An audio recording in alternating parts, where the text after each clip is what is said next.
জাহাজটার নাম হচ্ছে খুব সম্ভবত P-49।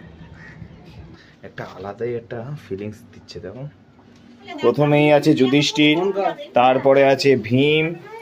এখানে মনে হয় সমাধি হতো। তোপও রেডি আছে, কোনো রকম সমস্যা নেই।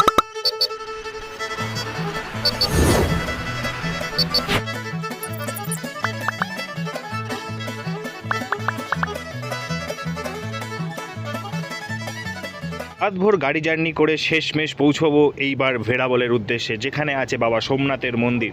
খুবই এক্সাইটেড হয়ে আছি তার জন্য। আমি বিক্রম, আর আপনারা দেখছেন ট্রাভেল অ্যান্ড ফুড উইথ বিকু। বহু কষ্ট করে দীর্ঘ 8 থেকে 10 ঘন্টার গাড়ি জার্নির পর শেষমেশ পৌঁছলাম ভেড়াবল। ভেড়াবল হচ্ছে বাবা সোমনাথ মন্দিরের স্থান।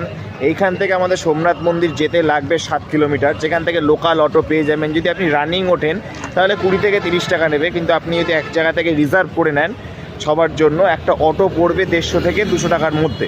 আপনি কথা বলে নেবেন। এই পাশেই আছে আমাদের হোটেল আনন্দ ইন। আর কালকে আমরা যাব হচ্ছে ডিউ লোকাল ঘুরবো। সেটার দূরত্ব এখান থেকে 90 কিলোমিটার গাড়ি জার্নি করতে হবে, 2 থেকে 2.5 ঘন্টা মতো লাগবে। আর এখান থেকে সোমনাথ স্টেশনের দূরত্ব 7 কিলোমিটার। ফলে স্টেশন থেকে আপনি এখানে চলে আসবেন, নাইট স্টে করবেন, বাবার দর্শন নেবেন, ডিউ দেখবেন, গিট দেখবেন, ঘুরবেন। এখন আমি যাব সোজা শুতে, ইন রেস্ট ইন পিস। রুমের ভিতরে চলে এসেছি। রুমটা মোটামুটি পরিষ্কার পরিচ্ছন্নই আছে। ট্রিপল বেডরুমের রুম নিয়েছি। এখানে বাথরুমটাও ছোট তুলনামূলক, কিন্তু সেটাও পরিষ্কার পরিচ্ছন্ন আছে। আপনাদের ডিটেলস আমি ডেসক্রিপশানে দিয়ে দেবো। সকাল সকাল বেরিয়ে পড়েছি ডিউয়ের উদ্দেশ্যে। দেখতে পাচ্ছি পাশে প্রচুর মাছ ধরার বোট রাখা আছে, যেখান থেকে মাছ ধরে এখান থেকে বহু জায়গায় ট্রান্সপোর্ট হয় এই গাড়ির মাধ্যমে। এইভাবে ট্রান্সপোর্ট হয় বিভিন্ন দেশে, বিভিন্ন রাজ্যে। ভেড়াবল থেকে ডিউয়ের উদ্দেশ্যে যাওয়ার জন্য আপনি অ্যাভেলেবেল 4 সিটার গাড়ি পেয়ে যাবেন, যার ভাড়া 2.5 থেকে 3,000 টাকা মতো পড়বে। আমরা ডিউ শেষমেশ পৌঁছলাম, বেশি সময় লাগেনি, 2 থেকে 2.5 ঘন্টা জার্নি আছে। এখন আমার সামনে আছে হচ্ছে ইন্ডিয়ান নেভির একটা মিউজিয়াম মতো করা, যেটা আগে ইউজ হতো। ইন্ডিয়ান নেভির একটা জাহাজ। আশেপাশে সুন্দর আর মনোরম পরিবেশ দেখতে দেখতে হঠাৎ নজরে পড়লো একটা বোট মাছ ধরে অলরেডি এখানে চলে এসেছে। চলুন দেখি।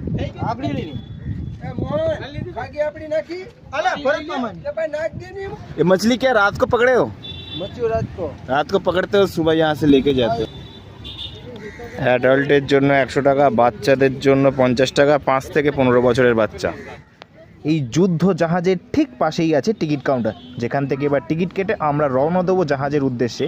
আশেপাশের পরিবেশটাও খুবই সুন্দর, না দেখলে বিশ্বাস করা যায় না। এখানেও বসে আপনি সময় কাটিয়ে দিতে পারবেন। এখানে পিকনিকও চাইলে আপনি করতে পারেন, ভুড়ি ভোজও চলে। জাহাজটার নাম হচ্ছে খুব সম্ভবত P-49।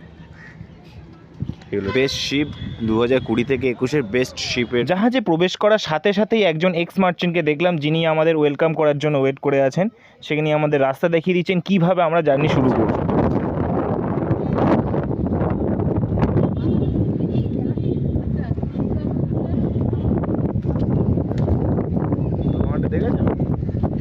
এবার আমরা INS কুকরি P-49 এর ভিতরে প্রবেশ করতে চলেছি। একটা আলাদাই একটা ফিলিংস দিচ্ছে। দেখো কত কিছু করেছে ইন্ডিয়ান নেভিরা এর মধ্যে। এদিকে ইঞ্জিন সেট আপ, সাদা। এটা ওদের রেস্ট রুম ছিল, যখন জাহাজ যুদ্ধে বেরোতো ওদের রেস্ট রুম ছিল। সালাম সাহেব, এটা কিচেন এরিয়া আছে, রাস্তা, ইঞ্জিন রুম। এই নিচ থেকে ইঞ্জিনে যেতে হতো হচ্ছে মেডিকেল চেক আপের জন্য। খুব সম্ভবত মনে হচ্ছে এখানে মেডিকেল চেক আপ হবে। সিঁড়ি আছে ওর উপরে যাওয়ার জন্য।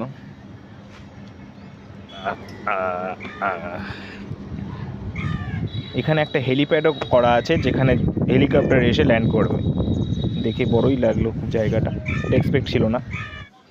চলে এসেছি জাহাজের একদম মেন অংশে। এখান থেকে সমস্ত জাহাজটাকে কন্ট্রোল করা হতো। এটা হলো জাহাজের ইঞ্জিন কন্ট্রোল রুম। কন্ট্রোল করা হয়, এটাকে শিপটাকে কন্ট্রোল করার জায়গা। খুব অপূর্ব ভিউ, একদম একটা আলাদাই অভিজ্ঞতা দিচ্ছে। আপনারাও যদি কোনো সময় ভেড়াবল আসেন, অবশ্যই ডিউয়ের এই ওয়ারশিপ জাহাজের লোকেশানটা দেখতে মিস করবেন না। একটা অপূর্ব অভিজ্ঞতা নিয়ে, আশেপাশের পরিবেশের মজা নিয়ে এবার আমরা রওনা দেবো পরবর্তী লোকেশান শ্রী গঙ্গেশ্বর টেম্পলের উদ্দেশ্যে।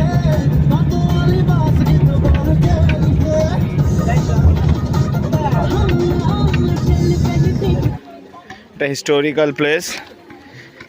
চলুন ভিতরে গিয়ে ডিটেলস জানাচ্ছি কি আছে এর ভিতরে। পঞ্চপাণ্ডব যখন বনবাসে গিয়েছিল, তখন মহাভারতের পঞ্চপাণ্ডব যখন বনবাসে গিয়েছিল, তখন তারা এইখানে এসে প্রত্যেক নিজের মতো আকৃতি মতো 5টা শিবলিঙ্গ তৈরি করেছিল। সেইখান থেকে 5টা শিবলিঙ্গ থেকেই এই জায়গা গন্ধেশ্বর টেম্পল নামে পরিচিত। এখানে 5টি শিব আছে, মূর্তি আছে, খুবই সুন্দর অবস্থায়। চলুন ভিতরে গিয়ে দেখা যায়।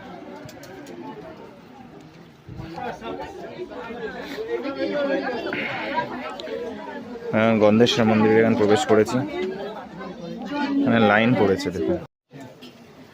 এটি হলো সেই জায়গা যেখানে পঞ্চ পাণ্ডব বনবাসে গিয়ে প্রত্যেকে নিজের নিজের আকৃতি অনুযায়ী 5টা শিবলিঙ্গ তৈরি করেছিল। দেখতেই পাচ্ছেন জোয়ারের সময় সমুদ্রের জল এখানে এসে পরিপূর্ণ হয়ে যায়। যদি আপনারা কখনো আসতে চান, অবশ্যই অক্টোবর থেকে মে মাসের মধ্যে আসবেন, গরমের সময়, তাহলে দর্শনটা পাবেন। অন্য সময় এই সমস্ত জায়গা জলে পরিপূর্ণ থাকে।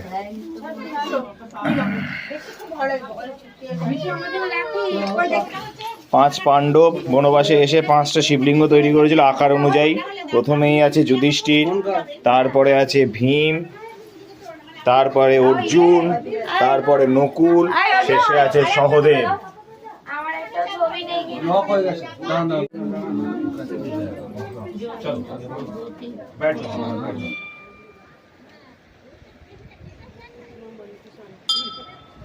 গঙ্গেশ্বর টেম্পলের দর্শন সেরে এবার চলে যাব শেষ লোকেশন ডিউ ফোর্টের উদ্দেশ্যে।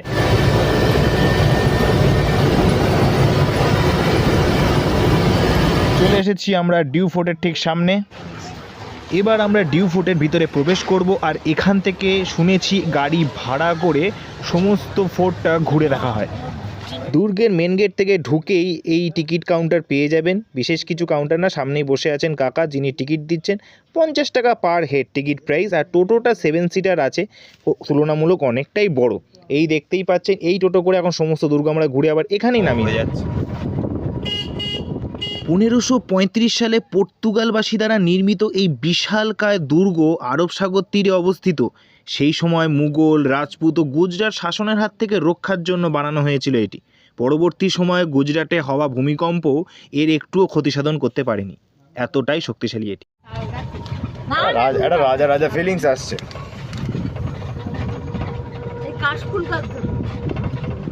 এই জিনিসটা ভালোই সুন্দর আছে, বেশ দারুণ লাগছে এটা।